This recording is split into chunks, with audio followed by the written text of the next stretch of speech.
Okay, so what I'm going to be talking about and showing you today is how to take these off of ice skates. They're just the blades.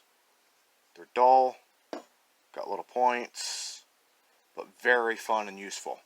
Now the type of skates you're going to want to use are these guys. They're for figure skating. You don't want something for hockey or anything like that, because the blade's a little bit more protected and these ones are a lot easier to take off. This one has a couple of screws on the back and rivets on the front. The rivets come out pretty easily, but we'll get to that. We have a small pile to work with, so let's get cracking. First, we're going to worry about these screws. They'll be the easiest to deal with. Right there. That's just the Phillips head.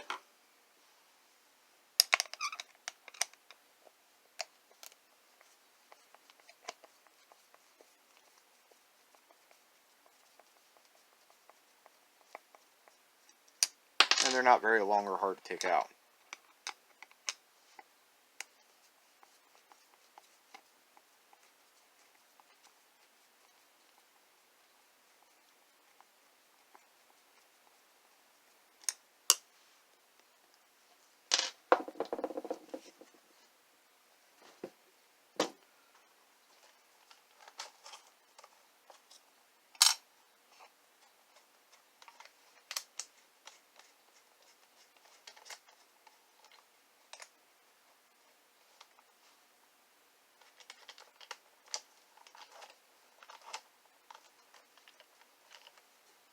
But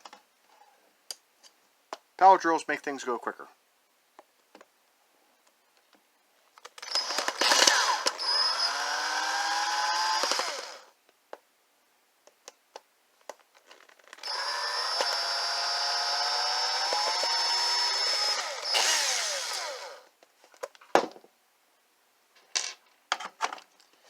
That was the easy part.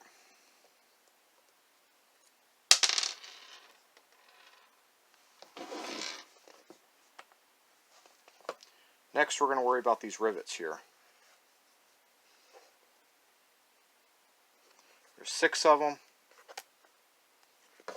You get to them by going into the shoe.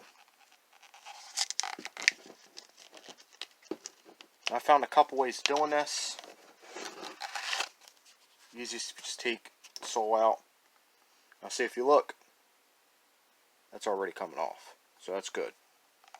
There is an additional rivet in the heel. See if we can get a good shot of that. Probably not.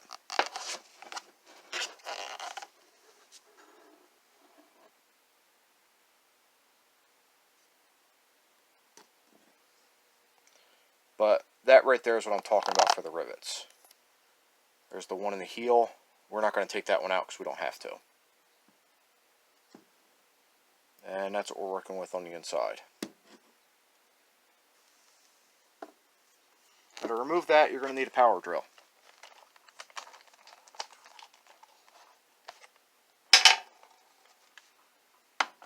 You're going to want a drill bit.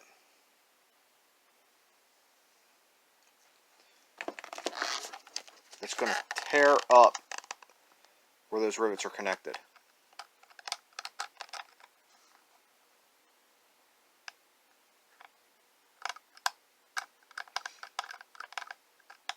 If you can hear it, it's just barely catching. That's what you want. You don't want it to be too big, but enough to tear up those bends in the rivet.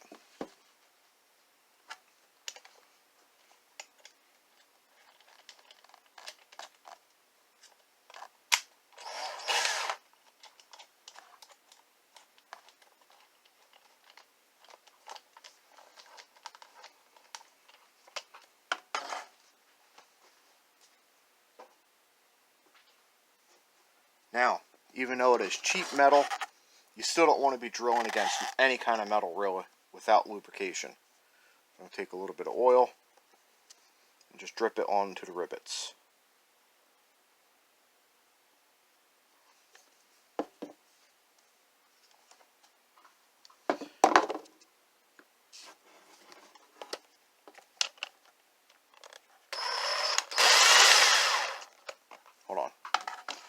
get that tongue out of the way.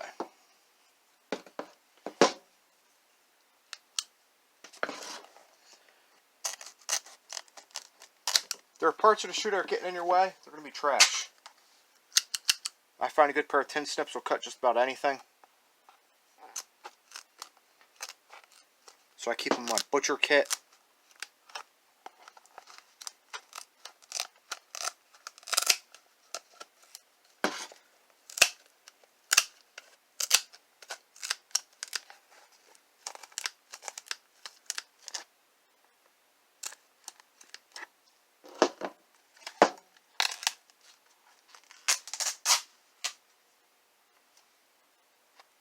And now we can get in there a lot easier.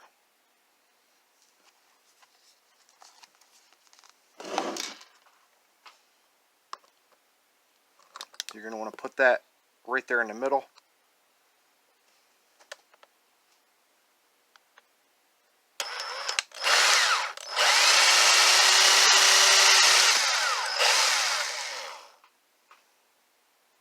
And I've already felt that move on the other side of my hand here.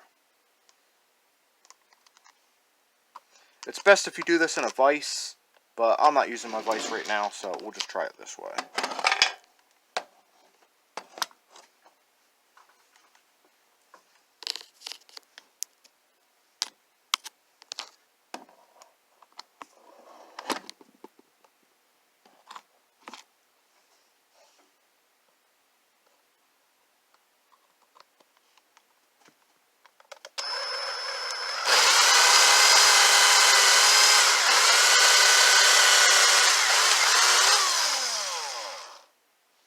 That's what you want. See that second one?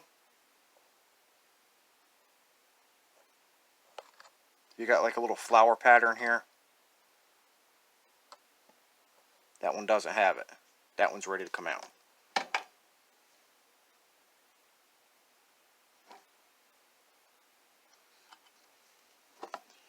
Do a little bit more oil on these two.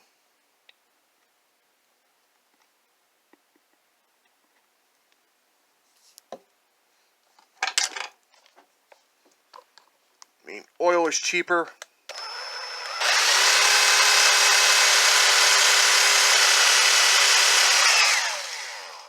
Oil's cheaper than new drill bits, so it doesn't hurt to use it.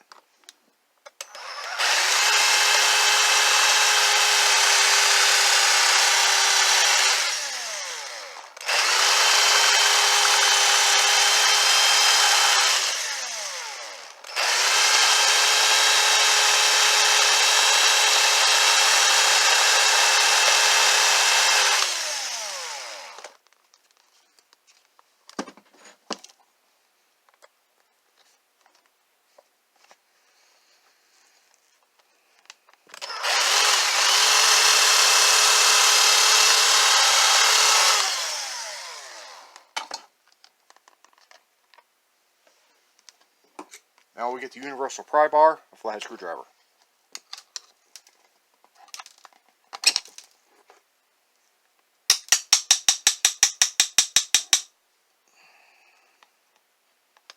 Just for edification, these ice skates were very cheap. I got them at my local Goodwill for $3 for the pair. They're a smaller size. It says 12. I'm sure it's a child size.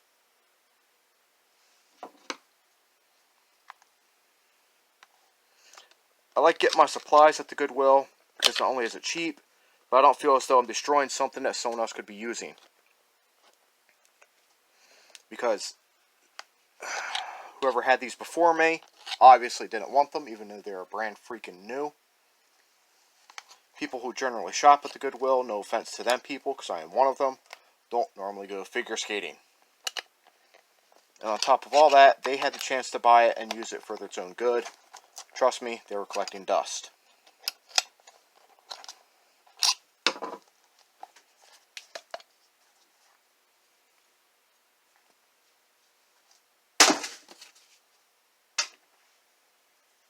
I'm not going to show you right now, but safety tip, or pro tip I should say, not a safety tip, pro tip. Keep your trash can close to your workspace. It keeps your work area clean. Until recently, my shop looked like a living hell, and it took me forever to clean it.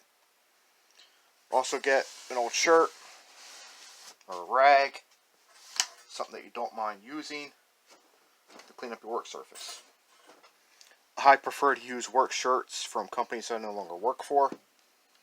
It adds a little bit of fun that the money they spent on the uniform shirt is now used to clean up my shop. A little bit of justice there.